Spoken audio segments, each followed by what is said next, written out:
But why, some say, the moon? Why choose this as our goal? And they may well ask, why climb the highest mountain? We choose to go to the moon. We choose to go to the moon in this decade and do the other thing. Not because they are easy, but because they are hard.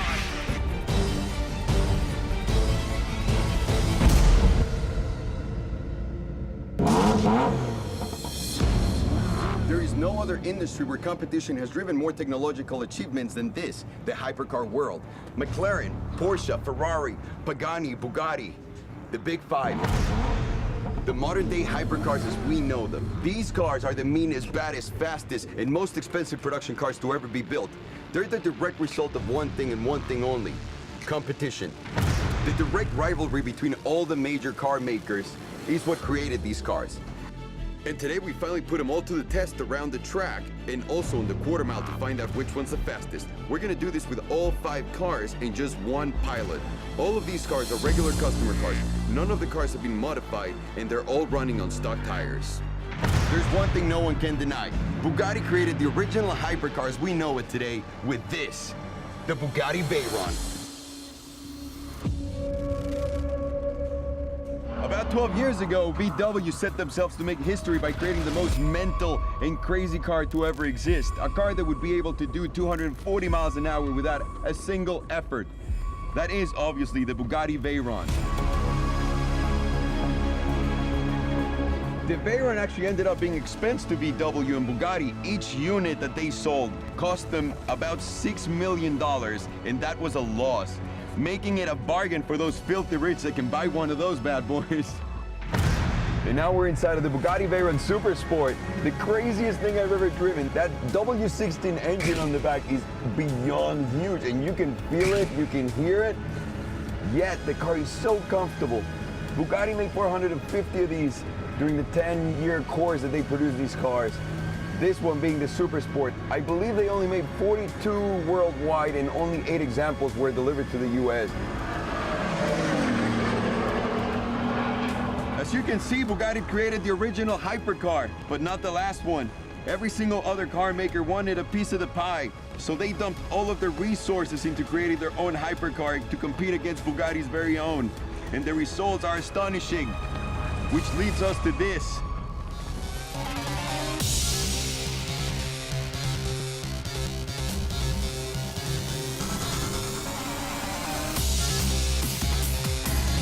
The Huayra is what really put Pagani into the competition for the hypercar space.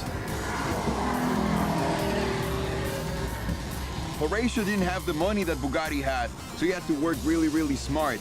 Although the car only has 730 horsepower, only has 730 horsepower, the car is extremely light. It weighs only 1,350 kilos, making it one of the lightest cars here today. The power-to-weight ratio is exactly what's putting the Huayra in that competitive space to say, I'm here. Get ready, Bugatti. The Pagani Huayra might be the best looking one in the group. However, this wasn't Pagani's first attempt in the hypercar space, but this was the car that took the world's attention.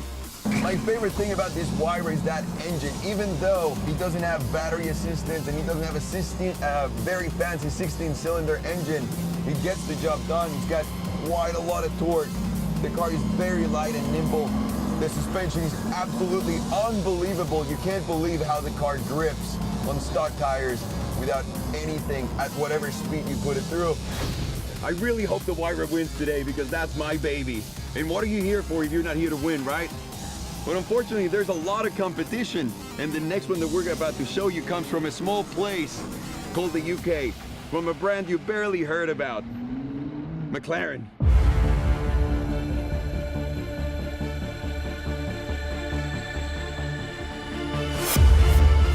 I'm Paul Woodman, and this is the first of the modern age hypercars to have battery-assisted power.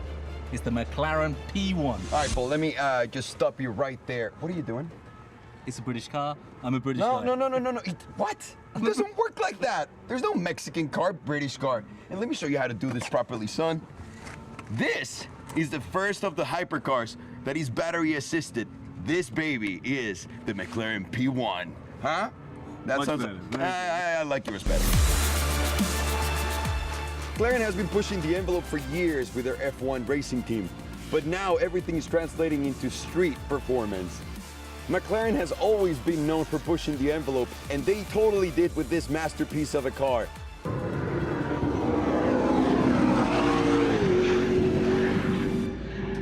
Did you hear that? Holy crap. It really does sound like a spaceship. All right, we're inside of the P1 right now. This right here is what dreams are made out of. I love everything about McLaren. They made my most favorite car of all time, which is the McLaren F1 LM. But that's 30 million bucks, and I'm a little shy. So the P1 might be a good second one. This one doesn't have a gold-plated engine, but I don't think any of the owners are going to feel cheated about that with the performance that this thing puts out.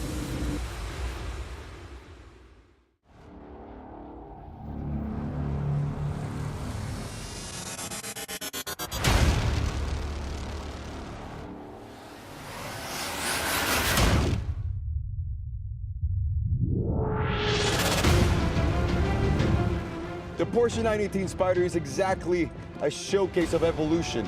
An evolution that happened within 10 years for Porsche from their Carrera GT. This has two battery motors, one on the front, one on the back, and that produces about 287 horsepower. Just by that alone, you have instant full torque at idle. That means the moment you step on the gas, the car is giving you all of its power, and it's linear. It still goes. There's no stopping to the power. The acceleration is intense, the braking is formidable, and the battery regeneration system that it has is absolutely stunning. You just put that thing in race mode and the car will charge up faster than you can possibly imagine, giving it full boost at all times. One thing I love about this thing is how easy it is to engage into launch control. In every other car, either you're pressing a button and you're gonna have to wait a little bit, or if you wait too long, it's going to disengage it, or you're going to have to go through a 7-step process like in the Bugatti Veyron, which is not an easy fit, honestly. But the 918, everything is just so simple. The results are amazing, and that's what made it my favorite car.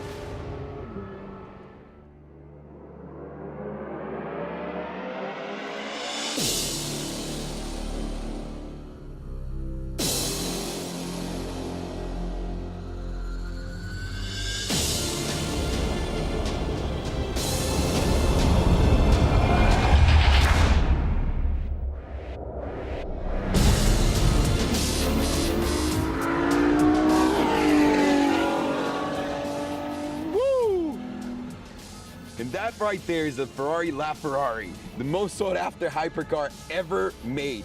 And in Ferrari tradition, of course, they only made 499 of them, making it one of the most sought after cars of all time. And no other car makes that noise, of course, because this is the only one with a V12 engine. It's a massive engine Ferrari put in there just to stay true to their roots. And on top of that, they added a battery motor to that to add instant torque. And the combination, as you can see, is absolutely ridiculous. This thing is ridiculous! How? How is this real? How are these brakes so large? The active air on the back, just looking at the wind, grabbing the corner right here, getting out, ready for the straight line. And the car just moves. I'm not even a good driver, and it moves. Look at this. Sorry, it's actually pretty hard to drive this fast and talk at the same time. God, I can't wait to see the numbers that this thing pulled. This is gonna be like the bar setter right here. So which one of these hypercars is the best? There's only one way to find out.